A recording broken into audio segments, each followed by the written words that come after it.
ახლა ის რომ ზაბავს ის რა ქვია ეკრანი. მეც ვერ მივეჭი.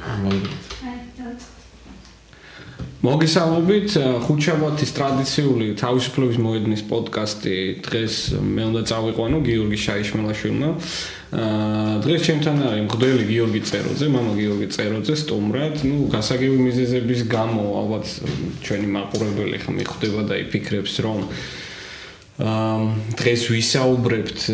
იმ საკითხებზე, რომელიც დაკავშირებულია ჩვენს ქვეყანაში დღეს ამ წუთას მიმდინარე მოვლენებთან და ამ ყველაფერზე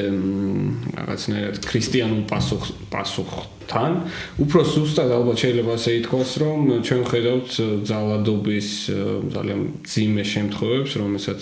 სახელმწიფოს რეპრესიული აპარატი, პროპაგანდა და ასე შემდეგ იყენებს და ხშირად ამას აკეთებენ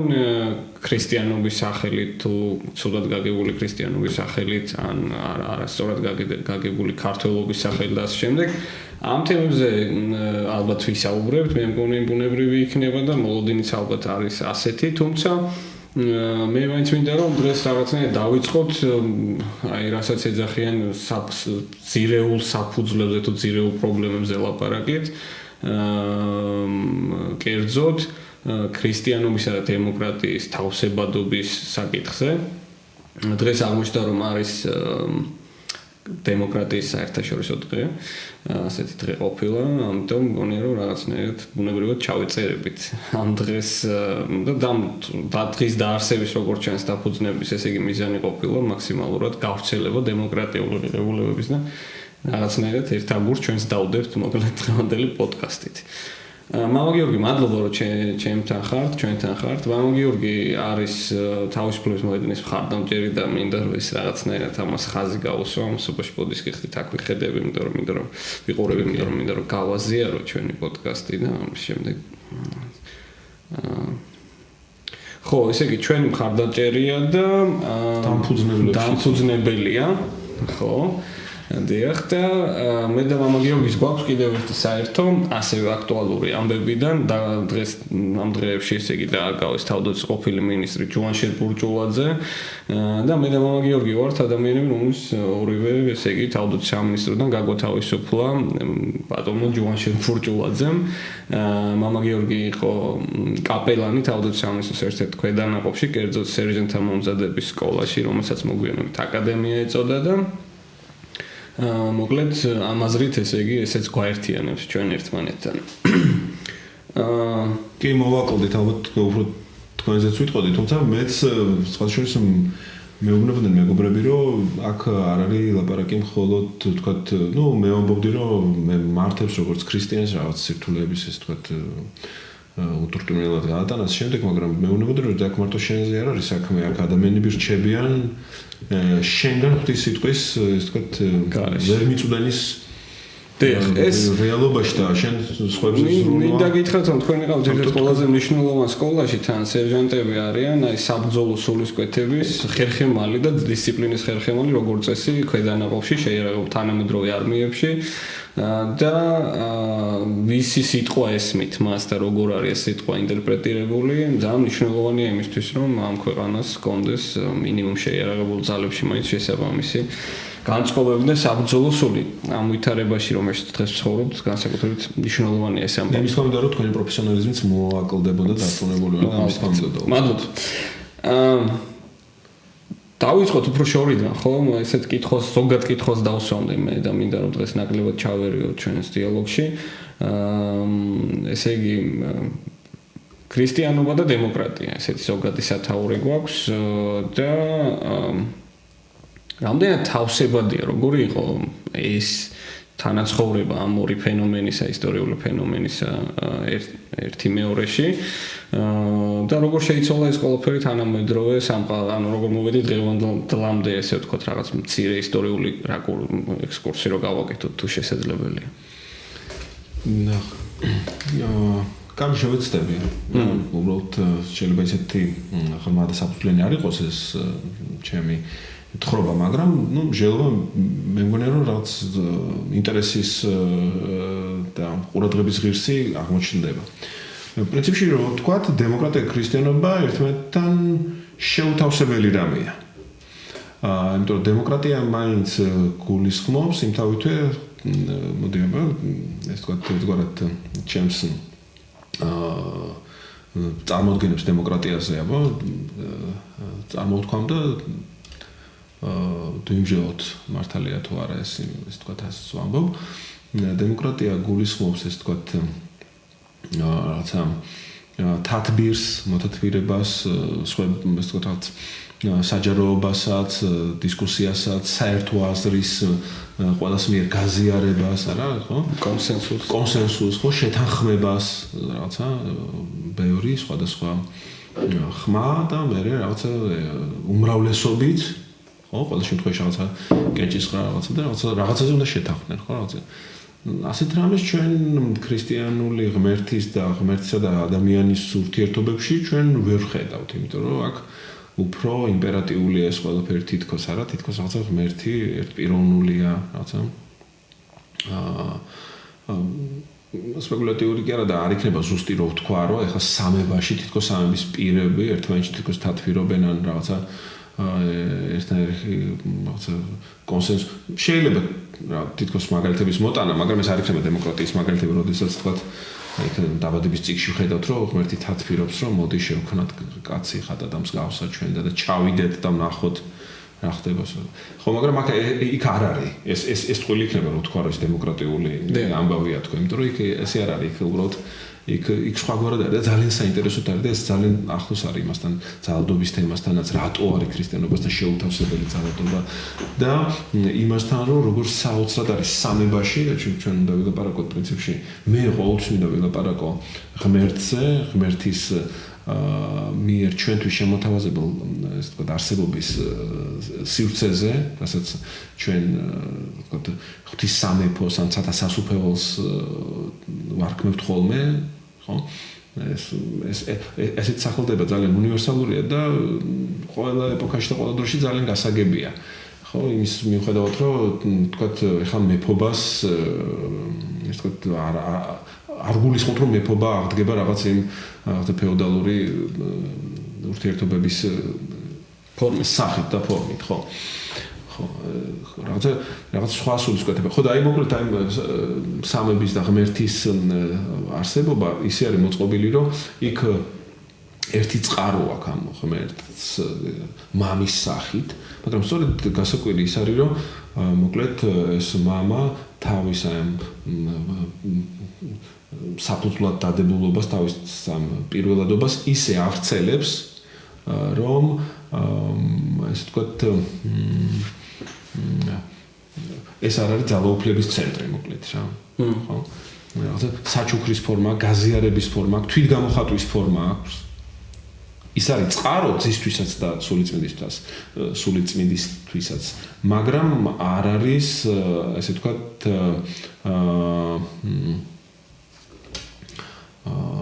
ძალადობრივი თავისთავად არ არის რაღაცა იმპერატიული ან რაღაცა თავისუფლებული ერთპიროვნული დაახლოებით რაღაცა ეგრე კი ხო ამიტომ მოკლედ დემოკრატია თითქოს ამასთან კავშირში არ უნდა იყოს და ამ თათბირთან ან კონსენსუსთან მაგრამ გასაკვირი რამდენიც გასაკვირი არ უნდა იყოს იმიტომ რომ ლიბერალიზმით ისე შეშინებულია და ისე საპირისპიროდ არის წარმოდგენილი ქრისტიანობასთან ლიბერალიზმი რამდენიც გასაკვირი არ უნდა იყოს აი ლიბერალური დემოკრატია თუ სწორად მესმის და ეხლა ჩვენ ლიბერალურ დემოკრატიაზე ვლაპარაკობთ ჩვენ ლიბერალურ ხო ჩვენ გულისხმობთ ლიბერალურ დემოკრატიას თორე როგორც თქვით თქვათ საბერძნეთში ანტიკურ ხანაში იქაურ დემოკრატიაში იქაურ დემოკრატია კიდევ უფრო მეტად მიუღებელი და შეუფერებელი და შეუთავსებელი იქნებოდა ქრისტიანობასთან და ქრისტიანულ ღმერთთან და ბიბლიურ ღმერთის შინაარსთან იმიტომ რომ იქ ყველაზე აღწევდებოდა ეს თქვათ მასში მონაწილეობის უფლება და ქალები, მონები, თუ მამაცი არ ახარ, ხო, რაღაცა გმირი თუ არ ახარ, თუ მოქალაქე არ ახარ, თუ ქონება არ აქვს, არავინ არ ახარ, ხო? ეს მით უმეტეს წარმოუდგენელი იქნება. და თუ კი ვინმე მან რამე პოლიტიკურმა თუ რაღაცა სოციალურმა წარმოუდგენებმა ყველა ჩართო სიცოცხლეში. ეს არის სწორედ აი ლიბერალური დემოკრატია. ხო? ხო. ამაზრით ქრისტიანობასთან ყველაზე ახლოს. დიახ, ქრისტიანობასთან ყველაზე ახლოს, იმიტომ რომ ღმერთი სამყაროს არ უყურებს ეს თქვა ესე დამსახურების, თვისებების, დახარისხების თვალსაზრისით არც ადამიანებს და არც მთელ სამყაროს. მთელი სამყარო გამოხსნილია ღმერთისთვის რა, ეს მთლიანი კომპლექტად არის ესე თქვა ეს მოცემული, ხო? ყველა მკვეთრით აღდგება, ყველასთვის სიცოცხლე იქნება, ყველასთვის. ხო? აი ქრისტიანობამ მოახდინა ეს რევოლუციური ლიბერალები, რა თქმა უნდა, ქრისტიანულ წარმოდგენებს ეყნობოდნენ და მან მისცა ინსპირაცია უეჭველად კლასიკურ ლიბერალიზმშიც და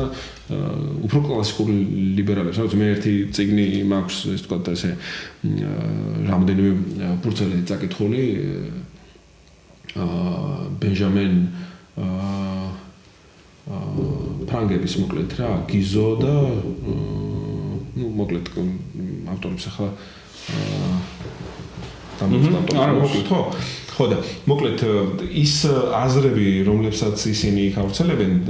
უეჭველად ინსპირირებულია ამ ქრისტიანული წარმოდგენებიდან, რომ ქალი, უფლებო, ეს თქვა ქონების მქონე, უცხო, ყველა ადამიანი, ეს თქვა ეს ღირსება, ყველა ადამიანის ღირსება შედგება რა მისი თვისებების ან მისი ფუნქციის ან მისი როლის გათვალისწინებით, არამედ მხოლოდ იმიტომ, რომ თქვა ის ადამიანის სახეობის კრიტიკოსები იცით რას გვეტყოდნენ, ალბათ მამა გიორგი, რომ ესე იგი ეთიკური თუ უბრალოდ ღირებულებითი აი როცა ადამიანს ეხება საქმე შინაარსობრივი თვალსაზრისით ასე ვთქვათ, კი ბატონო ლიბერალიზმით თუ ლიბერალიზმი და ქრისტიანობა კი არ შეგვიკამათებოდნენ ალბათ, თუმცა აქ შემდეგ შემოიტანდნენ ალბათ ისეთ საკითხებს, როგორიც არის ანუ ძალაუფლების საკითხი, ანუ საერო ძალაუფლებასთან ეკლესიის თუ ქრისტიანობის ურთიერთობის საკითხები და აი მაგალითად საქართველოში არსებობს და ბევრგან არსებობს მგონია ასეთი მითი, რომ თითქოს ესე იგი თანამედროვეობამ და სეკულარიზაციამ უпроსტად ანუ რაღაც ფრანგული რევოლუციის შემდგომმა ეპოქამ ავტომატურად გამოიწვია რწმენის თუ მორწმუნეთა რაოდენობის შემცირება, ხო? მე მგონი ამასობაში ეს პრინციპში კვლევები დიდად არ დასტურდება და აი ამ საკითხებზე რო ვილაპარაკოთ, მაშინ რატომ აწუხებთ ზოგიერთ ქრისტიანს ლიბერალურ დემოკრატიაში ქრისტიანობის ბედი? თუ ეს არის სწორედ ის იდეოლოგია, რომელშიც პრინციპში ქრისტიანობა და მე გეთანხმებით ყველაზე მეტად გაშალა ფრთები, ასე ვთქვათ, ხო? რაღაცა აზრით, არ ვიცი, მოციქულების დაწყებული, ესე იგი, რაღაცა გაეკლესიურება თუ გარელიგიურება თუ ქრისტიანიზაცია პიკს აღწევს სადღაც ლიბერალურ დემოკრატიის ზეობის ხანაში. რატო წუხან მაშინ ეს რა თემები აწუხებთ მათ? რა არის მათი ძირითადი არგუმენტები? მე რამდენადაც მისმენთ, განსაკუთრებით პრობლემური არის მაინც ეს რაღაცა საერო ხელისუფლებასა და საეკლესიო საქმეების გამიჯვნის საკითხი. იქნებ კიდევ სხვაც არის რამე არ ვიცი. იქნებ იმიტომ, რომ რაზეც მე ვლაპარაკობ, ეს პრინციპში ძალიან იშვიათი ხედვა. ეს არ არის ეკლესიების ან მართლმადიდებლური ეკლესიის ან ზოგადად ქრისტიანული ეკლესიის ეს თქვა თავარი ხაზი და თავარი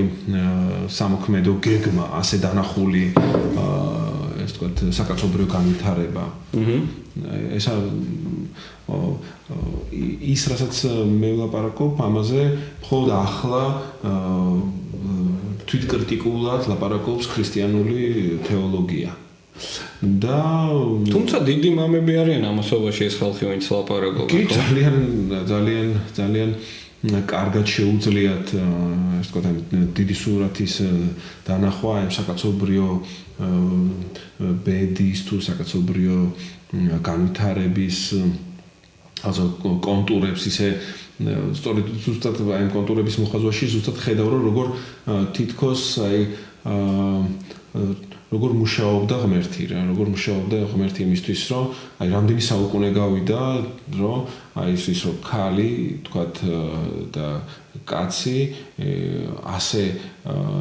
თქვათ ფუნქციურად არ არის ღმერთისაგან დანახული, მაგრამ თანაბარი ღირსებით ხედავს ღმერთი, ხო ეს თქვა ხო, პავლე მოციქულმა ეს თქვა მოციქულმა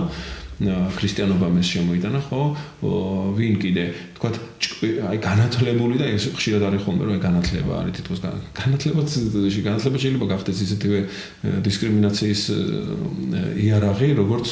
თქვა სხვა ნებისმიერ რამე, რომ აი განათლებული და გაუნათლებელი, ხო? ეს სხვაობაც გაათანაბრა, ხო? უქონელი და თქვა მდიდარი, ხო? აი პავლეს ეს სიტყვები, რომ ქრისტეში არც მამაკაცება, არც დედაკაცება, არც ჰურიეება, არც ეს თქვა წარმართობა და არც ელინი, არც ბარბაროსი, სწორედ ეს ამბები არის რა, ელინი იყო ეს სწორედ ეს რაღაცა კულტურულად ძალიან განვითარებული და მაღალი კლასი და ბარბაროსები ისინი ვინც ხო ამიტომ მოკლედ აი სხვა საზომის შემოტანა როდის იყო ეს 2000 წლის წინ და მხოლოდ ახლა რაღაცები რამდენი წელი 100 წელი არის რაც თქვა რაღაც ბევრი რამე ქალებისთვის ხმის უფლება ყველაფერი ხო ძალიან ხო და ამ დიდ სურათს როცა შეხედავ სად იყო აქამდე თქვა ეკლესია ამას რატო რაღაც მონათლობელობა იქ რაღაცა ხო ანუ ესე იგი აი აქ მინდა ეს კითხოთ რა ამიტომ ეს ადამიანი ვიღაცამ თქვა ძალიან კარგად რომ ყველაფერსაც ადამიანი შეეხება აფუჭებს და ასე რომ ქრისტიანობასაც და ეკლესიასაც როგორც კი ძალაუფლება ამაში ნახა ალბათ ადამიანმა ისე გააფუჭა რომ ხო ანუ ჩვენ ახლა არც ერთი ამბობ აქ ისეთი გამოფრქველობები არ გვესმოდეს რომ ქრისტიანობა მათ შორის ჩაგვრის იდეოლოგიურ სარჩულად თუ საფუძვლადაც იქცა შუა საუკუნეებში დიდი ხნის განმავლობაში და რომ არა რეფორმაცია რომ არა რენესანსი ჰუმანიზმის აკვალება და არ ვიცი სამეცნიერო რევოლუცია და შემდეგ როგორც ჩანს დიდხანს იქნებოდა ეს ყველაფერი მაგრამ მე მგონი ქრისტიანობამ იპოვა ძალა საბოლოო ჯამში ამ სამეცნიერო პროგრესთან და რენესანსის ესე იგი მოტანილ სიკეთეებთან გამონახა ესეთი საერთო კი არა და ისევ აქაც გაავრცელა საკუთარი ფუნდამენტური ღირებულებები. უბრალოდ ეს მაინტერესებდა. ერთი მხრივ ხო ესეთი ემანსიპატორულია, ან ყველას ათავისუფლებს. კი, და ეგეთი ღმერთია, ხო? სახარებისეულად, მაგრამ მეორე მხრივ აი ეს იგივე სახარებისეული ჩანაწერი, აი ეს ცნობილი, რომელსაც ხშირად ციტირებენ ხოლმე, მე მგონი მარტო იგიციან, ვისაც განსაკუთრებით ძალაუფლებით გობაში ვინც არის რა რომ მიეცი კეისარს კეისრისა და ღმერთს ღვთისა თითქოს ამ აზრით ეკლესია უნდა იყოს შემგუებელიც გარშემო თუ არსებულ რაღაც ტიპის ძალადობრივ მექანიზმებთან დამკვიდრებულ წესებთან და ასე შემდეგ თქვენ რას ფიქრობთ ამაზე ანუ ეს აი მართლა რომ ამაზე რო ვილაპარაკოთ როგორ გესმით ეს ხო მე ასე მესმის რომ ეს თქვა ახლა კეისარი არის თქვა ანუ შეიძლება რომ ივანიშვილი იყოს ბოდიშვილი არა უბრალოდ შემთხვევაში იმიტომ რომ ესე იგი მე ასე მესმის ეს რომ ესე იგი მაცხორს ეკითხებია რომ ჩვენ პოლიტიკური ცხოვრება თუ პოლიტიკურ სისტემაში ცხოვრება მოითხოვს ჩვენგან რაღაც სახის მონაწილეობას ზოგადად ეს ხო ხარკი ხო ანუ შენი ქონების ნაწილი უნდა მიგეცა იმისთვის რომ რაღაც პოლიტიკურ სისტემას იარსება ან იმ პოლიტიკურ სისტემაში შენ გიარსება სწორია ხო ხო და ისინი ამბობდნენ რომ ჩვენი სიცოცხლის წყარო ჩვენ არ ვაღიარებთ სიცოცხლის წყაროს ვინც კითხავს უსვამს მაცხოვარს ისინი ამას აკეთებენ ეს თქვა მზაკრულად უნდათ რომ გამოიჭირონ მაცხოვარ იმაში რომ ეს თქვა თუ ის სიტყვის რომ კეისარს უნდა მივცეთ ხარკი მაშინ გამოდის რომ ის კეისრის ძალაუფლებას აღიარებს უფრო მეტად ვიდრე ღმერთისას და ბრალს დადებდნენ რომ ეს თქვა ჩვენ მხოლოდ ღმერთის მსახურები შეიძლება ვიყოთ და აი შენ თურმე მოგვიწოდებ ჩვენ რომ ეს ღმერთსად მსახურება კიდე ეს თქვა რაღაცნაირად არ განვახორციელოთ ხო და ხო პოლიტიკურ სისტემას ჩვენ რაღაც გვარად ეს თქვა აი ხარკი მეტაფორულად შეგვიძლია ვთქვათ ხო ჩვენი სიცოცხლის ჩვენი რაღაცა დოვლათის ან ჩვენი რაღაცა დროის თუ ენერგიის რაღაც ნაწილი ამას უნდა დავუთმოთ ძველ იმ პერიოდში როდესაც მაცხვარს ამას ეკითხებიან პოლიტიკური მოწყობა იყო ესეთი მონათლობელური ან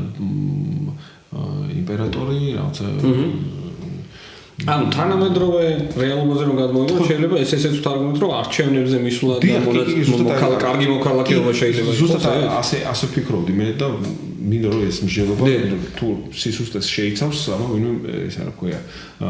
მიგვითითოს ამაზე რომ ახლა კეისარი არის სწორედ რესპუბლიკის იდეები, იმიტომ რომ ჩვენ გვქვია დავცხოვროთ საქართველოს რესპუბლიკაში და ეს რესპუბლიკა გულისხმობს სახალხო და საერთო, ესე ვთქვათ, საერთო საქმის, არა მარტო საერთო საქმის, არამედ ყველასთვის სარგებლის, საერთო სარგებლის, ხო? ყველას სიკეთე თითოეულისთვის უნდა იყოს სიკეთე. ხო, არა გვაქვს უკვე პრივილეგირებული, როდიდან არის რესპუბლიკა მასშტაბი, რაც ესე ვთქვათ, მეფე და ფეოდალები და საეკლესიო ძალაუფლება მოიცილა ხალხმა, ხო ესეა რა. როგორც ღვთის დადგენილი, ან როგორც აღარ მემკვიდრეობითად ღმერთისაგან დადგენილი რაღაც უპირატესი ადამიანები. ეს ყველაფერი გაუქმდა და აქაც ეს ქრისტიანობის ამბავია, იმიტომ რომ ღმერთს არ უთქვამს რომ თქვენ გეყოლებათ ვიღაცები, ვინც ყოველთვის იქნება თქვენზე უპირატესი, ჩემგან გამორჩეული და ეგეთები არიან თქვათ პატრიარქები, ეპისკოპოსები, მღვდლები, ეკლესია და ან მეფეები, ან ისა რა ქვია, რაღაც მმართველები თქვენი, ფეოდალები, რაღაც შთამომავლობით, მირონცხებულები. ეგეთ რამე ეს არის ხო? განვითარდა კაცობრიობა, ზუსტად სახარების ზუსტად როგორც ვამბობთ, სულით, თითქოს აი ძალიან ნელა ვითარდებით რა კაცობრიობას და დიცურა შეშებოდა 1000 წლეულები რაში ჭირდება იმის გაგებას, რაც ახლა შეგვიძლია რომ რა ვიცი, ნახევარ დღეში გავიგოთ სახარების შინაარსი, ხო? როგორი მართლაც ესეთი გამათავისუფლებელი ამბავია, ხო და და ახლა ვართ აი რესპუბლიკაში, ხო? აი საყოველთაო ყველასთვის სიკეთის, ყველასთვის სარგებლის ამბავი და ამიტომ ახლა ამას უნდა მივცეთ ხარკი და სწორედ ამისთვის ხარკის მიცემა არის პროტესტის გამოთქმა იმაზე, რომ ამას ვერ ვაკეთებთ. ჩვენ არ გვეძლევა ეხა საშუალება, რომ კეისარს მივცეთ კეისრისა. როცა ჩვენ გვართმევენ რესპუბლიკის, ლიბერალური დემოკრატიის ან დემოკრატიის, ესე ვთქვათ, მოცემულობის ამუშავების საშუალებებს, ანუ არჩევნები არ არის, ესე ვთქვათ, თავისუფალ გარემოში, ხო? ხელისუფლების შტოები არ არის დანაწილებული. რასაც გულისხმობს, ხო? სიკეთეები არ არის, ესე ვთქვათ, ყველა ადამიანამდე არ მიდის ეს სიკეთე. ის, ვინც წყაროს თავშია, ის უბრალოდ ითვისებს ამ სიკეთეებს და რატომ 5 და 10 წელი 9 ჯერ უთხრეს მანამდე რომ მინისტრის მოადგილე, მერი, ვიღაცაები კორუფციაში არიან გახურული. ფაქტები ისეთი ჩანს, ეს ძალიან დიდია თუ პატარა საზოგადოება აშკარა ეს თვალნათელია, ძალიან კარგად ჩანს. რატომ უნდა ჭირდებოდეს ამას მთავრობების ცვლილება და ესე რა ქვია, ხო? მოკლედ და არ გვეძლევა ჩვენ უფლება რომ კეისარს მივცეთ კეისრის. ამიტომ ღვთის მცნებას არ გვაქვს ახლა ის ადამიანი, ვინც ითვისებს ამ ძალაუფლებას, არ იძლევა საშუალებას, რომ ესე ვთქვათ, აი ჩვენ მზად ვართ, რომ კეისარს კეისრის და მივცეთ ეს და მე დაგვრჩება ღმერთისთვის ღვთის მისაცემი. აქ საქმე ისეა, რომ ეს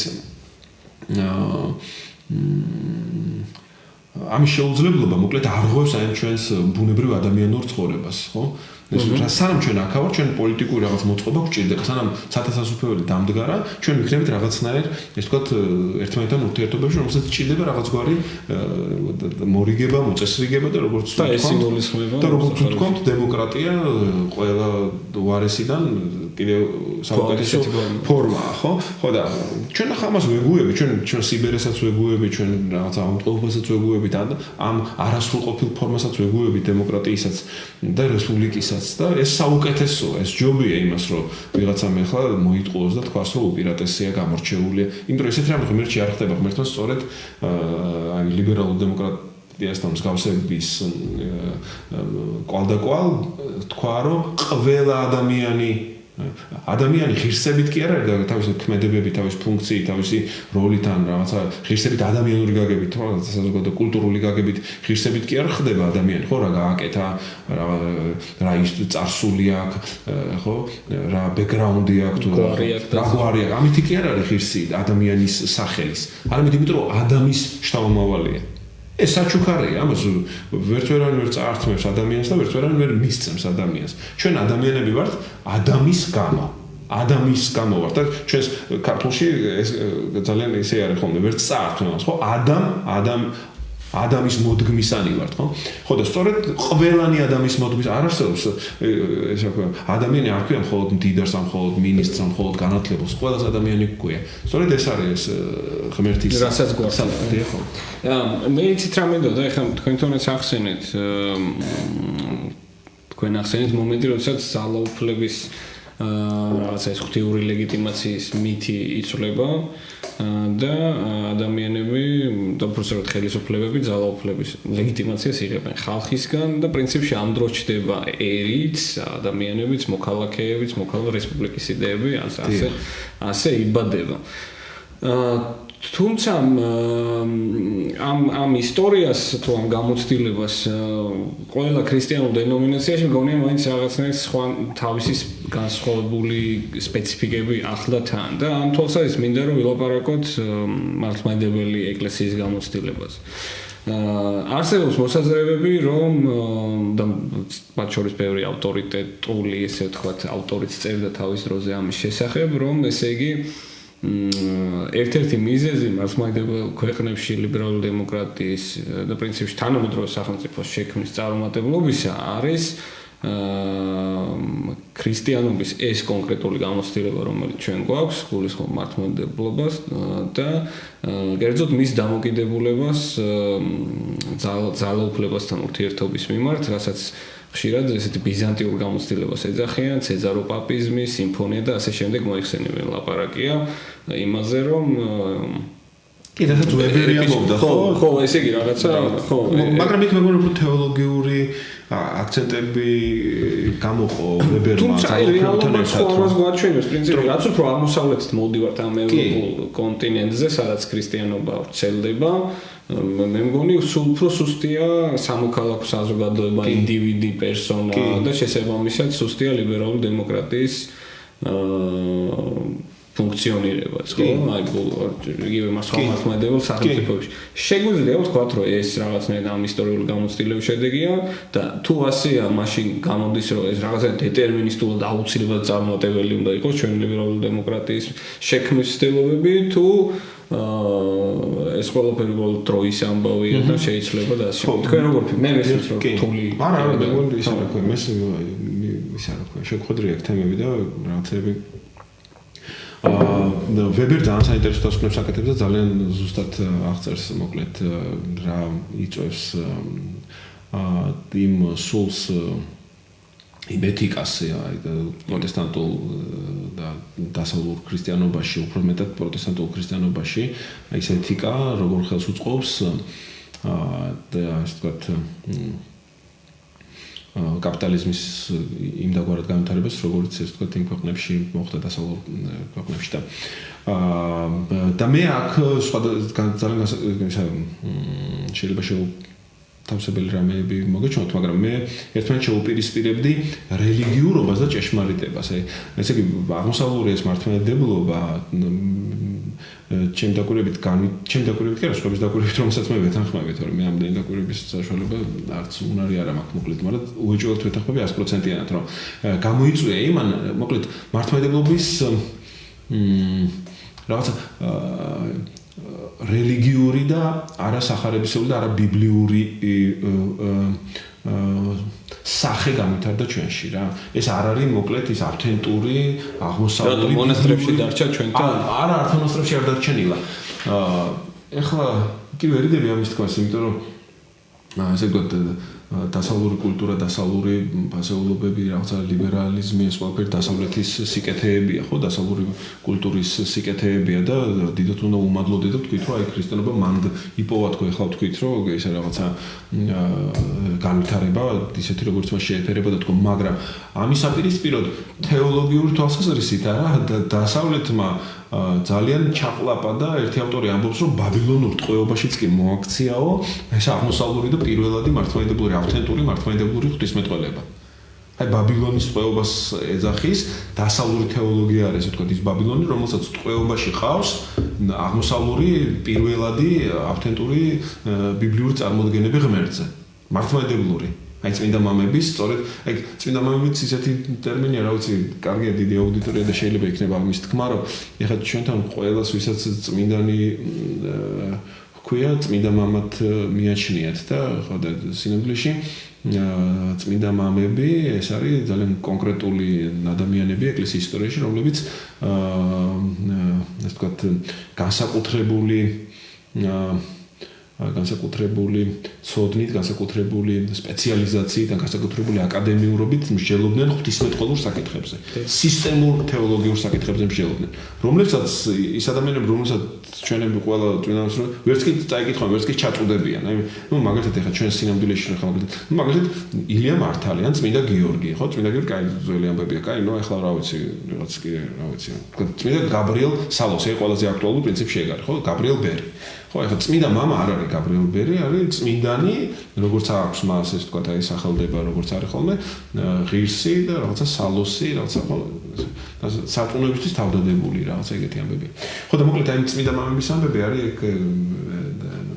მესამე-მეოთხე საუკუნე მერე მაქსიმი აღსარებელი მერე კიდე შეიძლება ცოტა კიდე მოგვიანებით 1-2 ავტორი და მორჭა. ეს არის მოკლედ აი ხო და აი ეს იმდაგვარი ქრისტიანობა თქო დაკარგულია და ის ქრისტიანობა ეს ვთქვათ რომელიც ახლა ჩვენ სახეზე გვაქვს ნამდვილად სხვაგვარად ვერც განვითარდებოდა რო არა ესე ეს ვთქვათ რაცა რეგრესულად კი არა რაღაცნაირად ესე ვთქვათ რა ქვია მას აი ვიწროთ ხო აი განვითარების პერსპექტივის შესაძლებლობის გარეშე ხო აი რაღაცა როგორც რაღაცა კარგად ხო არის რომინული ფილმი რო არის ხო რაღაცა ტრაგედიაზე რო არის რა მონასტერში რო გოგონა გარდაიცვლება და რაღაც ხო აი რაღაცა ეგეთი რა აი ესეთი დამდრგუნველი რაღაცა ამგზავრელი რაღაცა განვითარების ყველანაირი ეს ვთქვათ შესაძლებლობა გამორიცხულია იმიტომ რომ და ეს რაღაცნაირად ანატომიურად სულიერების რაღაცა მაღალსაფეხურებად მეჩნევა ჩვენ ხო და ეს ქრისტიანობა რომელზეც მაგრამ ეს სულ მეგონა რომ რუსულია მაინც თუ რუსულმა შეიძლება ხო დამატებით შეძინა კიდევ არის რაღაცაები თუმცა თვითონ იქაც ამბობენ მე ესე თქვა რაღაცა მისტიციზმის რაღაცა ელფერით გაამშვენა ეს ყველაფერი ხო და მათი კულტურისთვის დამახასიათებელი რაღაცა სიკვდილით მონოსხოლობა და სიკვდილით ტანჯვით და ჯვარზე ხო ზუსტად ეს თემებია რა დასავლური თეოლოგია ზუსტად ეს თემებია ჯვარით მთავრდება ყველაფერი რა ჯვარცმა ჯვარი მოკლედ ტკივილი ესა რა ქვია გოდება დასავლურში რუსულმა კიდე თავისი კულტურისთვის დამახასიათებელი ამ ტკივილზე კონცენტრირებით ხო კიდე უფრო მეტი ელფერი შეძინა ამას და კიდე უფრო მეტი სიმძაფრე რა ხო და ახლა ახერხებს მართლმადიდებლობა ახლა იღებს ამის თვითკრიტიკულად ამაზე ხმას სულ რაღაც ალბათ რა ვიცი იქნებ 60 წელიწადია რაც აი ნეოპატრისტიკული სინთეზი რაღაც თანამედროვე თეოლოგები ახლა რა ვიცი იქაც მოთხოვს აი ნეოპატრისტიკული სინთეზის ფუძემდებელი თეოლოგებიც რუსული წარმომავლობის არის მათ კარგად იციან ეს სიმწარე ამ ტყუილის და ამ ის თქვა გასაცდენილობის ესე თქვა რა ხო და იმ მართლმადიდებლობის ის სახე მოკლედ რომელიც ახლა ასე გავრცელებულია საყოველთაოდ და განსაკუთრებით ზაფრად ეს რუსეთში ის ზუსტად არის გაკრიტიკებული და სწორად დანახული რომ მართლაც ის განვითარებას ხელს არ უწყობს არ მოსწონს განვითარება შეშინებულია ყველაფერი ახალით სადღაც უკანი ხედება სადღაც საკუთარ თავში იხედება ხო, სიახლეში აშკარა კი საკუთარ თავში თვითგანვითარების ეს არის რაღაცა ნაზავი ანტიკური და შემდგომი ფილოსოფიის, ბერძნული ფილოსოფიის, პლატონიზმის, არისტოტელე, სტოიკოსები, ეს არის სულთა სტოიციზმი ქრისტიანულ სამოსში. საკუთარ თავის შეცნობა, საკუთარ თავის შეცნობას რომ ადამიანს გადარჩენა შეძლოს და საკუთარ თავის სრულყოფას რომ ადამიანი სიკვდილისგან და სიბერისგან და ხრწნილებისგან ესეთი ტერმინი გვაქვს ხო თეოლოგიაში შეუძლია ხსნა საკუთარ თავის შეცნობას, მაშინ ქრისტეს განკაცება საჭირო არ იქნებოდა. ხო და ის მეორე და ავთენტური ქრისტიანობა თქო პირიქით აი ძალიან რევოლუციურია. ეხლა ხან რაღაცა კავშირიც კი აღმოაჩინე ნამდვილად ზუსტად აი ნიჩე ყველაზე ძაფრად და მკაფიოდ გამოთქვამდა საბოლოოდ მან მისცა კიდე ბიძგი ყველას ფერს იმისთვის რომ ქრისტიანობა ესე თქვა აი მაგ კრიტიკულად დაენახათ რომ ეს როგორი მორალს ავრცელებდა ხო ქრისტიანობა მე არის ეს სხვა კრიტიკოსი თეოლოგებიც ქრისტიანი თქვა როგორც ეს ბენხოფერი არის სხვაები და სხვაები ხო და მაგრამ ნიჩე ყველაზე მკაფიოდ და კარგად ამბობდა რომ ეს იქნება ეს მორალი შექმნეს ეგეთი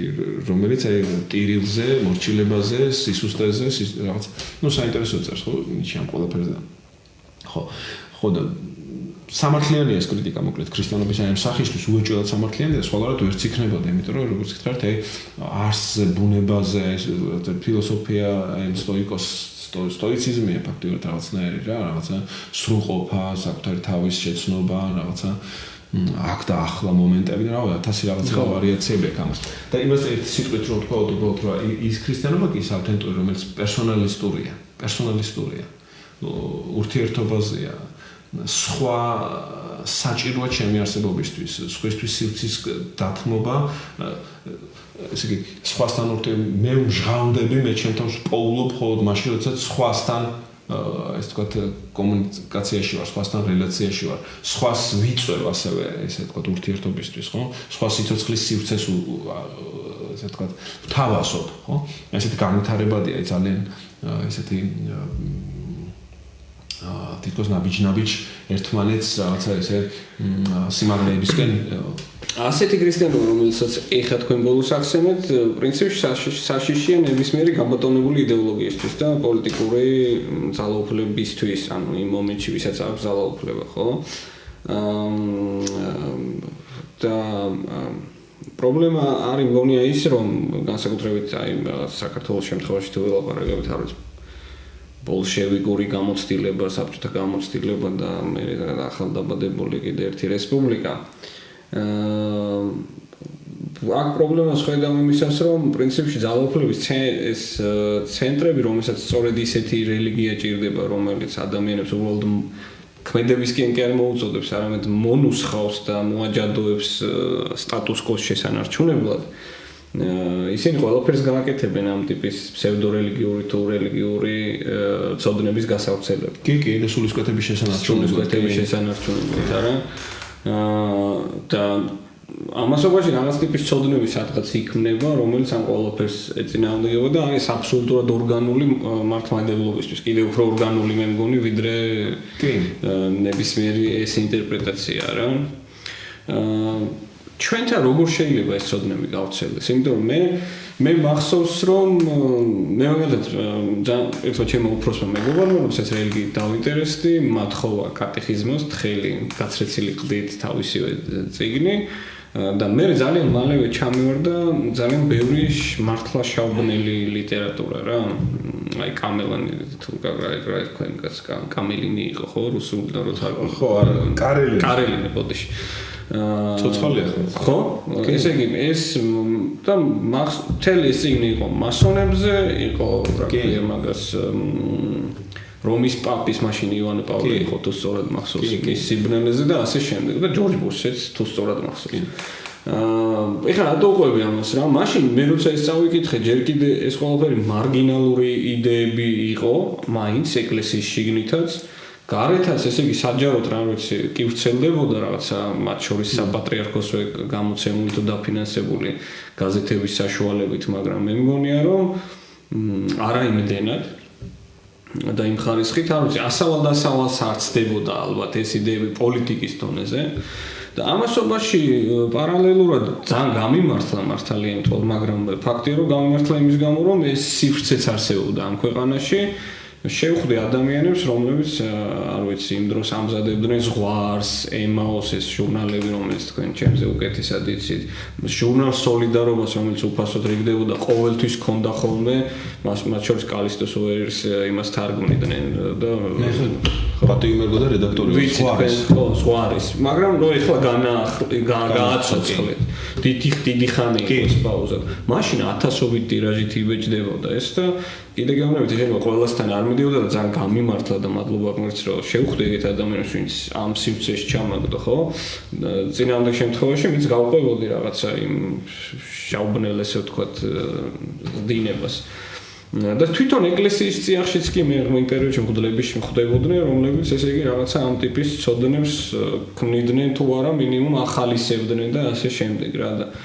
მე მგონია რომ დღეს მივედით რაღაცა ისე წერტილამდე რომელიც ძალიან მემძიმება ესე იგი ერთი მხრივ პოლიტიკის დონეზე ყველაზე უფრო ეს მარგინალური შეთქმულების თეორიები სახელმწიფო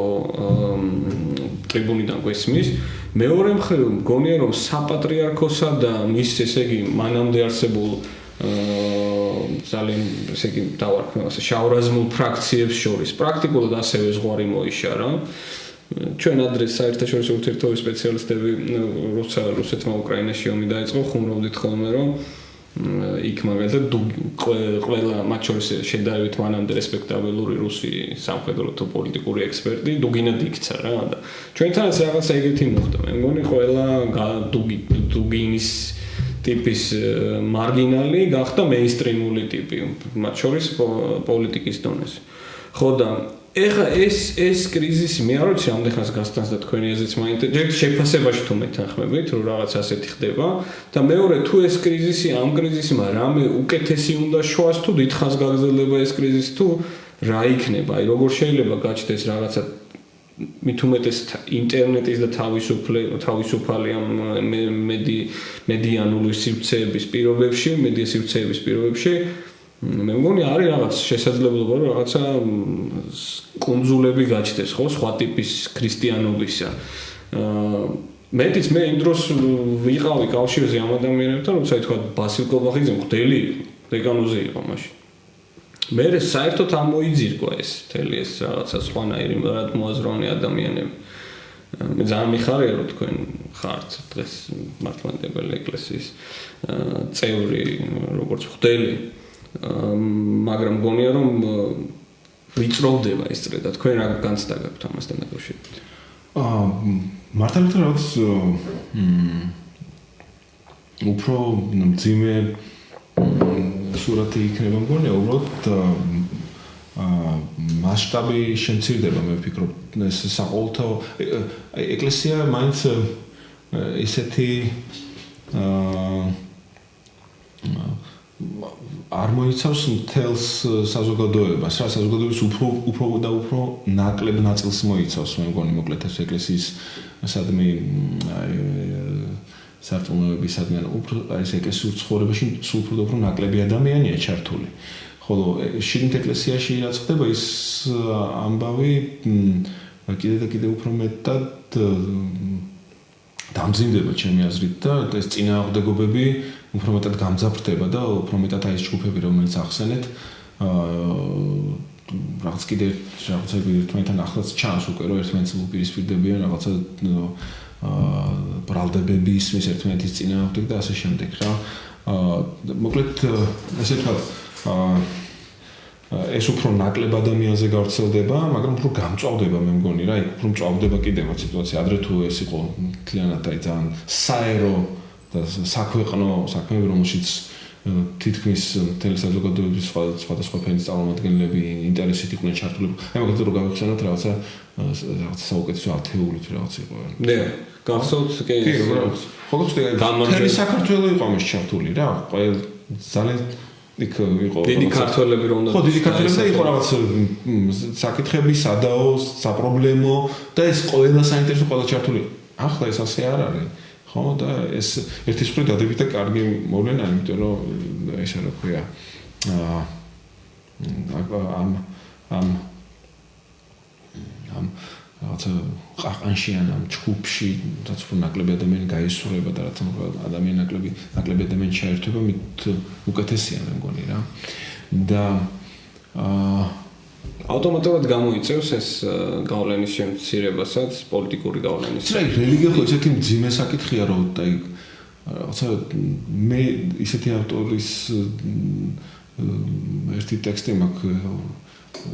ტექსტით ვარ გატაცებული, რომელიც ესე რელიგიას არქმევს რაღაცა ისე აფასებს, როგორც თქვა ფსიქოანალიზი ან რაღაცა სოციოლოგიაში აფასებდა რა, რომ რაღაც ეს არის კოლექტიური რაღაცა ესეთი არაჯანსაღი მდგომარეობაში ყოფნა რა კოლექტიურად ხო რელიგიის წინააღმდეგ ეს ხო რელიგიის საპირისპიროდ მე მინდა ვილაპარაკო ჭეშმარიტებაზე, სიცოცხლეზე, ხო, ყველასთვის სიცოცხლეზე, ყველასთვის მნიშვნელოვან პრობლემაზე, როგორც არის თქვა ის რომ ის უნდა იყოს იდეაში რაღაცა ხე ისა რა მე მართალი გითხრა საშველი არის და ეს საშველი სხვადასხვაგვარად არის ინტერპრეტირებული რა ის რომ ჩვენ ცხოვრება რომ სიკვდილით მთავრდება და ასე რომ უყურებთ ამ ჩვენს ცხოვრებას ხო და ამას რომ შეგუებულები ვართ და ეს რომ არავის არ აღელვებს ხო ამის საპირისპიროდ არის ქრისტე ქრისტიანობს რომ სიცოცხლე არ თორდება სიკვდილით და წყლისთავით და თქვენზე მოგონებებით არ თორდება ცხოვრება და ამას შეეგუა ყველა რა აი ძალიან რელიგიურობა ეს არის როდესაც შენ ეს რაღაცა სულეთი რაღაცა სიკვდილი ცხოვრების დასრულება რაღაცა აი ასე უყურებ და ვერ ხედავ ქრისტეს როგორც ქმნილების გამოხსნას აი ამ სავალალო და ესეთი ბედისაგან რა აი სიკვდილი დასრულებისაგან რომ გამოგიხსნა ეს თქვა რაღაცა ხსნა არსებობს ხო რაღაცა აი ამის დაკარგვა ცენტრიდან ხო აი ხსნის დაკარგვა ქრისტეს როგორც სიკვდილისაგან ხსნის იდეა არის დაკარგული ეკლესიისთვისაც, ქრისტიანობისთვისაც, ქრისტიანული კულტურისთვისაც და მე მგონია რომ ეს არის მოკლედ მე ნოყიერი ნიადაგი იმისთვის რომ რაღაცა სხვადასხვა რელიგიური და რაღაცა ესეთი ფსევდო ეს თქვით ფსევდოსარწმუნოებრივმა თემებმა მოიკიდონ ძალა და მოიკიდონ საზოგადოებაში ინტერესი. ხო და მე ანუ ეს ხალხი ყველა რაღაცა ესე იგი მართლა იგივე სიტყვებს იყენებს. ხო, მაგრამ პრინციპში თავარი ამბავი სხვა რაღაცაზე ლაპარაკობენ. მე ესე მგონია კი რომ ხო. აი მე თვითონაც იმდენად გაუცხოებულია შეიძლება ხა მე გადაბრალება თუ არ გამომივა მე თვითონაც აი რამდენი წელია ალბათ ცხოვრების ნახევარზე მეტია უკვე ეს თქვათ ესე აი ღმერთის იდეა, ღმერთის ინტერესი მაქვს და მხოლოდ ახლა ხედავ რომ რაღაც სხვა აქცენტი გჭირდებოდა რა. იმდენად ქრისტიანობაში ან მართლმადიდებლობაში ეს თემები მოკლედ მეორე პლანზეა გადასული რომ ქმნილებას, სამყაროს, კაცობრიობას აქვს დიდი ვთქვათ გადაულახავი რა სჭირს ამ კაცობრიობას და ადამიანს ის რომ ის მიჩვეულია სიკვდილს ის დათანხმებულია შეგუებულია სიკვდილს რომ სიკვდილი რო სჭირს ეს გავიგეთ მაგრამ ამავე დროს ყველაზე დიდი პრობლემა ის არის შეგუებულია მას რომ უნდა მოკვდეს და აი ამ შეგუებით თითქოს ვეუბნებით რომ შენ ეს დავდები და რაღაცა ქმნილება გამოიხსენი თუ რაღაცა სიცოცხლე მიანიჭე და რომ სიცოცხლე ექნება და გაგრძელება ექნება ქმნილებას და კაცობრიობას აი ეს თუ კი ამაში შეგუებული ხარ ესე იგი ეს არ მომხდარა ესე იგი შემთხვევით მნიშვნელოვანი არ არის ამ თქვენ ფიქრობთ რომ ესქატოლოგიის კი თქვენ ზუსტად მიმეხოთ ესე განახვა მათ შორის ან ჩვენს დღევანდელობას უკეთეს ლოკომოტივით იქნება დიახ კი ესეთი ჯანსაღი ესქატოლოგიური ესე ვთქვათ აი თემის შემოტანა ესეთი რომელიც მეორე მხრივ არ დაგავიწყეთ რომ ესქატოლოგია ხშირად არის ხოლმე ზაფრის შიშის ზათქის და ინსტრუმენტი რომელსაც ასევე ძალაუფლების შეკოპი ადამიანები იყენებენ ადამიანების ამიტომ ეს ხო არ შეიძლება ისეთ ხელში ჩავარდეს ვინც ეს ვთქვათ და აქვთ ამაზე ექსკლუზივს ვერ დააწესე პრინციპში ეს აქვს და კი დასასრულს არა პრინციპში ჩვენ შეგვიძლია ვისაუბროთ კიდევ მე ვერაუცდებით ალბათ ამ თემას მე მგონი ესეც განკუთვნილად შევიხეთ მართალი ამ საკითხს მაგრამ მინდოდა მელაპარაკა ასევე ნაციონალიზმზე და ნაციონალიზმში ქრისტიანული იდეების თუ ქრისტიანობის აი რელიგიური როგორც თქვენ ამბობდით შინაარსის გამოყენებას. ჯერდი ნაციონალიზმმა თვითონ როგორც იდეოლოგიამ რაღაცა ბევრი კრიზისი გადაიარა ხო იმის გამო რომ სამართლიანი ბევრი კრიტიკა მიიღო და ასე შემდეგ მაგრამ ამასობაში მე როგორც საერთაშორისო ურთიერთობების სპეციალისტისთვის ჩემთვის მაგალითად ცხადია რომ და სხვათა შორის არსებობს ცნობილი გიანოდიეს და ფუკუიამას ჯერ კიდევ 90-იანებში დაწყებული დებატები სადაც ნოდი ამბობს რომ ნაციონალიზმი შეიძლება იყოს ის წყარო, ჩარჩო, არ ვიცი, რომელიც იქნება დიდი იმპერიებისგან ემანსიპატორული ეს ფუნქცია კიდე დიდხანს შერჩებაო რა ხალხების გათავისუფლების. და მას მართლაც აღმოაჩნდა ეს რაღაცა ანდამატური ძალა, რომ ხალხების მობილიზაცია თუ რამე შეუძლია დიდი მასების აღმოჩნდა რომ არის ნაციონალიზმი და ხშირად ის ქცეულა კიდევაც ხვების წინააღმდეგ, ესე იგი ეთნოწმენდების, გენოციდების სამსახურში ვდგარა და მცირეერების გათავისუფლების სამსახურში ვდგარა. მე ქართულ ნაციონალიზმზე მინდა გითხოთ აი ამ ჭრილში რომ მაქვს განცდა რომ სანამ ჩვენ ვიყავით დიდი იმპერიის ნაწილი, მან საკმაოდ ისეთი ითამაშა მობილიზირებელი როლია რა გათავისუფლების საქმეში, ანტირუსულ სენტიმენტებში და ასე შემდეგ. მეტიც აი დღესაც კი მე როგორც კიდევ იმეორებ თქვა რაღაცა ადამიანი რომელიც უკრაინის კონფლიქტს აკვირდება პროფესიულად ხედავ რომ იქაური უკრაინული წინააღმდეგობა არსებითაც განსაზღვრა აი რაღაცა უკრაინულმა ნაციონალიზმმა. არ გამოვიდოდა სხვანაირად ასეთი სინქრონიზებული მოქმედება როგორც უკრაინელმა ერმა ხელისუფლებამ ეკლესიამ და სხვებმა ერთად შექმნეს რა და იმ ფონზე რომელშიც იმ ვითარებაში რომელშიც დღეს ჩვენ ცხოვრობთ ერთი მხრივ მეც და თქვენც შეიძლება ნაციონალიზმი როგორც ხვაზე უპირატესობის რაღაცა შემცველი იდეოლოგია მიუღებელია თავისთავად თქვენც როგორც ქრისტიანისთვის შეიძლება ერესია მაგრამ მეორე მხრივ ამ რესურსს მე ნაციონალიზმში ვხედავ ოღონდ ისე სწორ ნაციონალიზმში ასე ვთქვათ ისეთში რომელსაც ალბათ უფრო პატრიოტიზმი უნდა დავარქვათ მით უმეტეს იმ ფონზე როდესაც ხშირად ესე ასხოვებენ ნაციონალიზმს და პატრიოტიზმს ამბობენ ნაციონალიზმი ეს არის ლოიალურობა კონკრეტული ერის მიმართ და პატრიოტიზმი ეს არის ლოიალურობა კონკრეტული სახელმწიფოს მიმართ ჩვენ ვინაიდან დამოუკიდებელი სახელმწიფო ვართ ალბათ უფრო პატრიოტიზმზე შეგვიძლია ამ აზრით ვილაპარაკოთ ხო და მე ვხედავ ამ რესურსს უბრალოდ მინდა რომ დავინახო იმიტომ რომ ჩვენ კიდევ ერთი დიდი შეიძლება ბევრი მაგრამ მინიმუმ წინ ახლა ძალიან გადამწყვეტი მე ვფიქრობ ტალღა გვაქვს გადასავლელი ეროვნულ გამათავისუფლებელი მოძრაობისა რაც გნებად დავარქვათ ხო ანუ იმიტომ რომ ფაქტია რომ არსებობს მეტროპოლია არსებობს იმპერია ჩვენს გარშემო რომელიც არ ვიცი შიზოფრენიის თუ სიგიჟის პიკშია შესული მეზობლებს იარაღით იპყრობს იბრძვის ჩვენ საკუთარ თავზე უკვე გამოვცადეთ ეს ყველაფერი და რაღაცები წინ გვაქვს პლუს მას აქვს ეს რაღაცა ჰიბრიდული საინფორმაციო სივრცეში მოქმედების ტაქტიკა თუ სტრატეგიას რომელიც საქართველოში რომელსაც მე მგონი ყოველდღიურად ვხედავთ არა რომ ის აი ამ ბევრ ფსევდო რაღაცა ესე იგი ტერმინს თუ ცნებას მათ შორის სხვათა შორის მართლმადიდებლობასაც ერთმორწმუნეობასაც იყენებს პრინციპში ნამდვილი ქართული ნაციონალიზმის თუ პატრიოტიზმის ძირს გამოსათხრელად რა და მე ქრისტიანობას და მათ შორის თქვენთან ლაპარაკი ამის გამოც მაინტერესებდა ანუ მე ხო ანუ ჩვენ ხო თეოლოგიური საუბრები არ გქონდა მე მინდა რომ ქართულ ქრისტიანობაში დღეს დავინახო რაღაცა ის ძალები რომელიც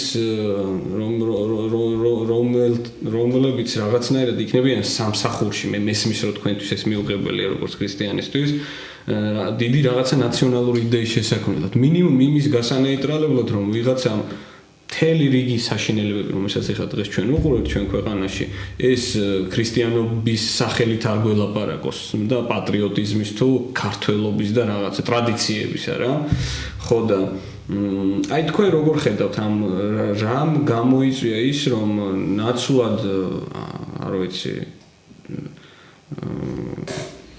განმათავისუფლებელი იდეების გავრცელებისა რაღაცნაირად ჩვენს ნაციონალიზმის იმ ფორმაში რომელიც ქართულმა ოცნებამ აიტაცა და არა მხოლოდ მათაუდაცებიათ პრინციპში გამართლენობის უნდა ვთქვათ ქრისტიანობაც გამოყენებულია გათავისუფლებისთვის კი არა არ ვიცი იმპერიასთან დაქვემდებარებისთვის მაპატე ერთ წელი კითხვა გამომდინარე არა ძალიან საინტერესო იყო აი ამაზეც და მე კი ძალიან საინტერესო იყო ამ კითხვის ფორმულირება ძალიან ფაქტობრივად რაღაც პატარა ისე ხო რა ქვია ლექციას ავედი, ძალიან საინტერესო იყო რა და მე მგონია რომ ეს რა ქვია, როცა ნაციონალიზმით ვიწყებთ და ნაციონალიზმით ვამთავრებთ, რა თქმა უნდა ნაციონალიზმი ეგეთ უარყოფით შედეგს მოგცემს და ეთნოფილეტიზმი ცალკე ეს ვთქვათ ქრისტიანობისთვის სახიფათო სწავლებად არის ეს ვთქვათ აღიარებული საყოველთაოდ და როდესაც ნებისმიერ იდეას გარდა ეს ვთქვათ ჭეშმარიტებისა და გარდა სიცოცხლის იდეისა ხო იდეისა რომელშიც მოგვიწვია ღმერთმა ხო მიიჩნევ უმაღლეს იდეად ხო მას პრინციპში ეგეთი ბედი ეწევა რომ ის გახდება ვიღაცისთვის იარაღი, ვიღაცისთვის იდეოლოგიზაციის ან რაღაცა ძალაუფლების იგივე ისე რელიგიურ შინაარსებში ჩართვის იარაღად აღმოჩნდება და ჩვენც ახლა ამ შემთხვევაში ამას ხედავ და მე მგონი თუ არ ვაღიარებთ რომ რაღაცა ჭეშმარიტება ღმერთი გაცილებით უფრო ასე ვთქვათ საბოლოო ინსტანცია და საბოლოო მიზანია ვიდრე რაღაცა ნაციონალიზმი ხო რაც თითქოს სადავოც არ უნდა იყოს ხო ჩვენ უნდა გადავლახოთ ჩვენ უნდა მოვინელოთ ჩვენ უნდა ამ ციტატის გამო 90 წელს გაკეთებული მამარდაშვილის განცხადება არაპატიეს მათ შორის ბევრმა ჩემს ხათვისაც სამწუხაროდ ადამიანმა ხო და ესე იგი სიცოცხლის სწრაფვა სიცოცხლის ჭეშმარიტების სიყვარულმა უნდა რაღაცნაირად გამოიწვიოს ეს ჩვენი განვითარება რა იმიტომ რომ ჩვენ არ ვამბობთ არაფრის ესე იგი ის რასაც ჩვენ გამოვიყენებთ ის რაც ჩვენ მოგვემსახურება ეს არ გულისხმობს მის უარყოფას როცა ჩვენ საჭმელს ვჭამთ მას მოვინელებთ და ეს პროცესი ეს მენტალური რაღაცა მეტაბოლიზმი ხო ეს დასაშვები კი არა აუცილებელია. თუ შე რაღაცა გადაყლაპე ნაციონალიზმი ჩვენ გადაყლაპეთ და მოუნელებლად გვიდევს კუჩში. და არ გვინდა მისგან ავიღოთ ის სიკეთეები, რომელსაც ის იძლევა, რომელიც ჩვენ ესე არაჩვეულებრივად ეხა კარგად აღწერეთ, ხო, როგორ დადებით და კარგ როლს განმათავისუფლებელ საქმეებში, ხო, ქვეყნების ძლიერებისთვის, ხო, ის ახორციელებდა. ესენი ჩვენ მისგან ავიღეთ, როგორც ესე სასარგებლო ნივთიერებები, არ ავიღეთ. ხო, უნდა ავიღოთ, ხო, და დანარჩენი მე უნდა გაუშვათ და სხვა საკვები უნდა ვიპოვოთ. უფრო უკეთესი და უფრო მაღალი საკვები, რომელიც მოცემულია ჩვენ ესე ვთქვათ, ჩვენ გვჭირდება პიროვნებებად, ჩვენ ქართველობა კი არა, ესე ვთქვათ, მოგრჩება უკან მორჩენა არ ნიშნავს რომ გავაუქმებთ, ესე რა ქვია, უგულებელ ყოფთ კი არა და რაღაცნაირად შეურაცხყოფთ, ამას არ ნიშნავს. არამედ ცოლი და ქმარი იქნება წარსულში, სათასასუფეველში. აი ეს ესქატოლოგიური ამბები ყველაფრის ძალიან ჭეშმარიტი და კარგი ლოკომოტივი იქნება ჩემი აზრით, თუმცა ისე კარგი ხორჩესხმული და კარგად ესე ვთქვათ, კარგად უცუდად ნებისმიერ ვარიანტში მე მგონი სასიკეთო ამბავი ხო? მოკლედ ეს ნამდვილი თავისუფლება არის ის, რასაც ჩვენ ადამიანურად აქ ისტორიაში სასიკეთოდ გამოვიყენებთ, დავამუშავებთ, მისგან ავიღებთ და უმაღლესისკენ, უმჯობესისკენ დავიძრებით, არა? საბოლოოსკენ დავიძრებით, ხო? ხო. ამიტომ ეს ჩვენ მე მგონი ეს ნაციონალიზმი ესე როგორც ქვა გადაყლაპული გვაქვს, როგორც რაღაცა სასიკეთო ამბავი, როგორც ანდამატი, რაღაცა როგორც ახსენეთ და აი ესე არ ვაპირებთ რომ მას შევეხოთ. და ჩვენ მის მიმართ უნდა გამოვაჩინოთ აგრესიის, უნდა დავაკუცმაცოთ, უნდა დავღეჭოთ, წვენი უნდა მისგან ამოვიღოთ, სასიკეთო ნივთიერები უნდა მივაწოდოთ ორგანიზმს. ეს ახლა მე სხვის აზრებს ვამბობ, ფრანკლი ამბობდა, ფრანკლი რაშვეშია და ფრანკლის ძალიან კარგი ავტორია და პერლზი, ხო, ფრიც, პერლზი მოკლედ, რაღაც გეშტალტ ფსიქოთერაპევტი არის მოკლედ რა. უშუალოდ ამ საკითხზე ამბობ. ამ საკითხზე ამბობ კი მენტალურ რაღაცა მეტაბოლიზმზე ლაპარაკობს და ჩვენ მე უბრალოდ არ ვიცი ადვილია მე მგონი ესე რა ქვია მერიამის ესე ინდუქცია გამოვა ხო რაღაცა კერძოდან ზოგადზე ინდუქცია თუ დედუქცია ნუ ხო და კერძოდან ზოგადზე დედუქცია და ხო ნუ მოკლედ როგორც ამშობლობა ხო გამწობა ხო არა ხო ხვდებით რა სოციალურად რომ ესე აი ეს ნაციონალიზმი ავიღოთ და გამოვიყენოთ კარგად და არ მივიჩნიოთ ხელშეუხებ ამბავად. ის ამბავს, რომ როცა რაღაცა პრობლემა, ესე როგორც თქვა, ისე დაუმუშავებლად ჩაღრმავების, რაღაცა გაანალიზების, გააზრების გარეშე გაქვს გადაყლაპული, ის იწვევს მუდმივად რაღაცა პასუხებს იქიდან ესე რა ახალ შეკითხვებს და ახალ პრობლემებს აჩენს და შემოაზროს ვერ პასუხობ და სხვადასხვა საინტერესო ამბებია მოკლედ და მოკლედ ამ ყველაფერს უნდა შევეხოთ რა უნდა შევჭამოთ ეს ამბავი ნაციონალიზმი უნდა დავღეჭოთ უნდა გამოვიყენოთ და ეს გულისხმობს ღმერთის რწმენასაც იმ გაგებით რომ ღმერთი ჩვენ არ გტოვებს ქართველობაში ღმერთი ჩვენ სათავსოფლოში მიგვიწვევს ღმერთი ჩვენ არ გტოვებს ჩვენს ცოლ ქმრობაში ღმერთი ჩვენ ანგელოზებრივ ცხოვრებაში აი ეს მე მგონი ძალიან მკაფიოდ შეიძლება ითქვას რა ღმერთი არ გტოვებს მაგრამ არ გტოვებს ცოლ ქმრად არამედ ანგელოზებრივ არსებობაში გვიწვევს შენ რო ვარს ამბობ შენი პრობლემაა ეს შენ თუ გინდა რომ ესე დარჩე ეგ ტკივილს გამოიწვევს ეს ჯოჯოხეთია როცა შენ ვერ ხარ სინქრონულად თუ ორგანულად სათავსოფლოში შეიძლება პერსონა პიროვნული ანგელოზებრივად ეს არ გულისხმობს რომ მოიძულე უარყავი შეურაცხავი ისა რა ქვია ის რაც ისტორიაში ქონდა შვილები ან მეუღლე ან შენი ერი ხო? ეს შეიძლება იყოს გზა ამ პიროვნულად ღვთაებრივად არსებობამდე და შენ რაღაცა ერთი რაღაც გადაყლაპე ეს ქართველობა და გიდევს მუცელში და არ ეხები მას, არ გამოგაგ, არ ღეჭავ მას, არ გამოგაგ მისგან აი სასიკეთო ამბები რომელიც გაქვს, დაუთმე ის ვიღაც იდეოლოგიებს, დაუთმე ეს ვიღაც ესე ვთქვათ ადამიანებს რომლებიც აშკარად ხედავ რომ ამისგან სარგებელს იღებენ რა. შენ გტოვებენ ესე იგი ჩაგვრაში, უფლებობაში უღირსებაში გტოვებენ, რაც ასევე ისევ სათავსოფლისთვის შეუფერებელია. შენ იქ სათავსოფლოში ვერ იტყვი რომ ხო კარგი მე დავრჩები სხვის მსახურა და სხვის მონადო ვერ იტყვი ამას. შენ იქ ხარ მეფე. და ის ვინც ახლა დღეს მეფესავით ხართ, ისიც მეფესავით იქნება. ის შენ ახლა გექცევა როგორც დასასრულს უკვე ერთი საათია ვლაპარაკობთ, მინდა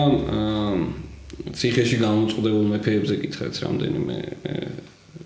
უბრალოდ მათზე კითხოთ რა, ან შენი ხარ მეფე თქვენ ახსენეთ და მე მგონია რომ დღეს აი სადღაც ჩაგრული ადამიანები ჩვენი სინდის პატიმრები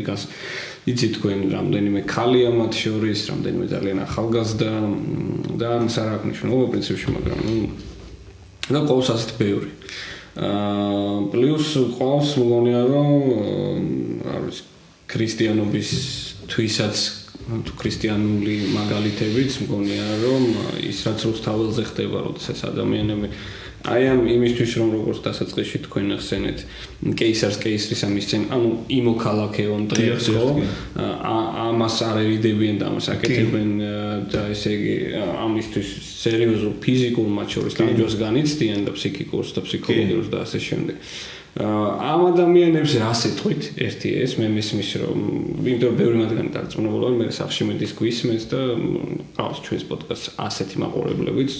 ჩვენ სამის ნაწილი ვართ ახლა კინო რუსთაველზე ჩავალ ყველანი და მეორე რას ეთქვით ისე ზოგადად როგორ გაამხნევებდით და მეორე თუ რამე რჩევა გექნებოდათ იმიტომ რომ ამ კრიზისის ფონზე ზოგიერთ მაინც უზიარებს რაღაცებს, ზოგმა ფსიქოლოგებს მიაკითხეს, ზოგმა ძველ ფსიქოლოგებს დაურეკეს და განაახლეს სეანსები. ზოგმა წიგნების კითხვა თუ მოახერხა და დრო რჩება ამას მიმართა. თქვენ თერაპიის რა ფორმას შესთავაზებდით და თუ გექნებოდათ აი მაგალითად იგივე რამე ისეთ წიგნებზე რჩევებდნენ, სადაც დაახლოებით ისე იქნებოდა ქრისტიანობა გაგებული თუ სიტყვა გაგებული. თუ ჭეშმარიტება, რომელზეც დღეს ამ პოდკასტში საუბრობდით. კი, ამ ბოლოთი დავიწყებ და მე უფრო რთული შეკითხვა იყო თავიდან დასმული და მაგით გადავალ ძალიან მოკლედ. წიგნი და ავტორები, რომლებიც ქრისტიანობის აი ამგვარ პირველად და ნამდვილ, ესე ვთქვათ, სახეს ღმერთის ნამდვილ და დიდებულ სახეს წარმოაჩენენ, ჩემთვის არის უპირველესად და მართლმადიდებელი მიტროპოლიტი იოანე ზიზიულასი მისი ნაშრომები ქართულად არის თარგმნილი, მათ შორის ერთ-ერთი წიგნი სხვა ყოფნა და თანაზიერება და თავისუფალ გავრცელებაში ინტერნეტში. ამაზე უფრო მეტ. კი, რა თქმა უნდა. კი, იმიტომ რომ აქტის გამოცემა, როგორც მახსოვს არა, ეგ ამერიკის სახელმწიფო დეპარტამენტის სპეციალური გრანტით გამოიცა. მართლა? კი. კი. ზიზულასი ვიცი ცხადია, მაგრამ წიგნზე არა. დიახ, წიგნები თავისუფალ. ესეც საინტერესო მომენტია. ხო, იმიტომ რომ მათ გრანტით გამოიცით, ხო, კარგი ფული ამ თარგმანისთვის უმაღლესი ხარისხის ძალიან აკადემიური გამოცემაა და თავისუფლად არის ინტერნეტში. უფრო მეტიც მეორე და საბოლოო წიგნის, რომელიც ამ ესქატოლოგიურ საკითხებს ეხება, ესე ვთქვათ, და ჯერ არც ერთ ენაზე მხოლოდ ბერძნულად ითარგმნა, ინგლისურად არის დაწერილი ეს წიგნი და 23 წელს გამოიცა მისი გარდაცვალების შემდეგ, რომელსაც ქართულად არ ვიცი როგორ შეიძლება ითარგმნოს, ხსოვნა, მუდმივი ხსოვნა მომავლის, ალბათ ასე. ეს თუ ხერხული არ არის YouTube-ზე, მთელი წიგნი გვაქვს ქართულად, გავახმოვანეთ. ხო, კი, 23 საათია მართალია და შეიძლება ნელ-ნელა უყურებს ადამიანს. ხო, ჩვენმა სამრევლომ მე ვკითხულობდი რაღაც ენაზე და მე ქართულად ვამბობდი და მთელი წიგნი არის გახმოვანებული. სად შეიძლება ნახონ? გიორგი წეროზე, მღვდელი გიორგი წეროზე, ჯორჯით გეორგე YouTube არხია და იქ არის მთელი წიგნი ეს წიგნი ჩვენი გაკეთებული. უფრო მეტი ძალიან ადვილი ყოფილა ბოტის გაკეთება, ChatGPT-ის ბოტი არის ზიზი ბოტი ხქვია. ეხლა გავაკეთებ რომ იძებნებოდეს, მაგრამ მე Facebook-ზე გაზიარებული მაქვს ეს და მთელი ზიზიულასი, მთელი მისი წიგნები რაც შემთხვევით ლეგალურად ხელმისაწვდომი იყო და რასაც ვერ ვავრცელებ, რაც მე ვიყიდე და მაქვს ელექტრონული, ჩავტვირთ იმ ბოტში, არ ვიცი ეს რა მე მგონი და ეს ყვება? და არა, ბოტი არის, ჩატბოტია და შეიძლება ჩატი გქონდეს მასთან. აჰა. ისე მთელ აი ამ ავტორთან, მთელ აი ამ ეს თქვა ამ დაგვარ ქრისტიანობასთან შეიძლება გქონდეს ნუ ჩატბოტი რაც არის, ეგ საშუალებებით შეიძლება გამოიყენო. ეს არის მე მგონი ძალიან მთავარი და კარგი ავტორი. და ვისაც იქ ახსენებს, ვისაც გადავა მე შეგვიძლია ესე სარტრზე გადავიდეთ, რა ვიცი მე ლევინასი და ფილოსოფია და რა ვიცი თეოლოგები მაქსიმი აღსარებელზე დგას სულ ეგ კაცი და კაბადოკიელ მამებს და ასე შემდეგ. ამიტომ ეს არის ეს ავტორი მე მგონი ერთადერთი და არხის სხვა არავის შემოყვანა. მე ვისგანაც ის მოგცემს ესე ვთქვათ მინიშნებს, ჯობია იქ გადავიდეთ მაგალითად სარტრზე, იმიტომ რომ ძალიან მაგარია თანაზირება და სხვა ყოფნა პირდაპირ შესავალშივე იწყება სარტრის ერთი პიესით ზე მინიშნები და ციტატით, სადაც სხვა არის განხილული როგორც ესე ვთქვათ ჩემი ტანჯვის და ჯოჯოხეთის უმთავრესი წყარო. და რაც შეეხება იმათ, ვინც ამ პროტესტში, იმიტომ ჩემ მეც იშვიათად თან როცა გამოდიარ ამ პროტესტზე და მონაწილედ თავის მოხსენება მწვენია იმდენად მცირეა ჩემი წვლილი ამ ყველაფერში. მე მგონი მათთვის თერაპიული და ხო ეს ზიზულასი არ იქნება თერაპია იქნება ის რომ გავიმარჯვოთ და თერაპია იქნება ის რომ შეიცვალოს ეს მოცემულობა რა. და მე უბრალოდ არ ვიცი ვის უნდა ვინ არის ის აი მართალი გითხრათ ძალიან გულწრფელად ვამბობ რომ აი სახარებაში არის ამბავი როდესაც ეს თქვა უსამართლო მსაჯულზე როდესაც უსამართლო მსაჯულს არ სურს სამართლის სამართლიანი მსჯავრების გამოტანა არ სურს მაგრამ ეს მუდმივი თხოვნა მის მიმართ არა მას აიძულებს რომ აი ესეთი შეუჩერებელი მუდმივი თხოვნა მას აიძულებს რომ მან გამოიტანოს სამართლიანი გადაწყვეტილება და აი მე არ ვიცი ვინ არის ის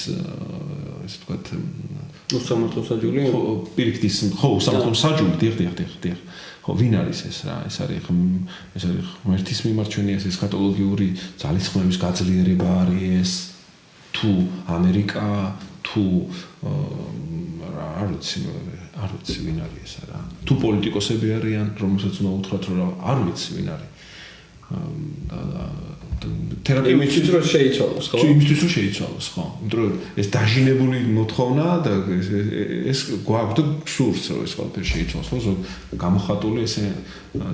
კაფიოდ და ესე თავდადებით და ეს თავგანწირვით ადამიანების მიმართ რომლის წინაშეც უბრალოდ მე მართალი გითხრათ არ ვიცი, მინდა რომ თავდადრეკილი უბრალოდ ვიყო და თუ მეტყვი რა წეთავი თქვი რამე ვიტყვი და თუ არა და რა ვიცი, რა უნდა უთხრა. კი, მეც მაგანცით ველაპარაკები ამ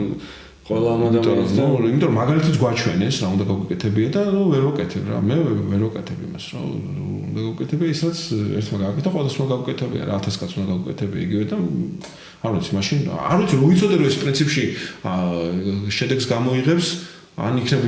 რო ვიცოდე რომ 999 გამომყვება, არ ვიცი რომ გამარჯვება არის თერაპია. არ მინდა რომ სხვა ისე ვიცი რომ ცვლილებაა თერაპია, რა უნდა შეიცვალოს. ეს ყველაფერი. იმიტომ რომ ეს არის სიკვდილის წილნაყარი მდგომარეობა. ახლა არის სიკვდილის წილნაყარი მდგომარეობა, როდესაც ეს თქვა აი უთანასწორობას, აი ჩაგვრას, აი რაღაცა ტყუილს, ხო, ტყუილს სიმართლის, სიცოცხლის და ქრისტიანობის სახელით ავრცელებენ. ესეც სიკვდილში მონაწილეობა, აი ანტიქრისტე ეგ არის, მეტად რაც ხსნად, ეს თქვა გისახავენ იმას, რაც არის სრულიად ხო. ძალიან დიდი მადლობა, მანუ გიორგი. დღეს დავასრულებთ ჩვენს პოდკასტს და აქვე ავიღე პირობას რომ რაღაც პერიოდის შემდეგ შეგვიძლია განვაგრძოთ ამ თემას საუბარი, იმიტომ რომ ჩვენ ყოველ ხუთშაბათს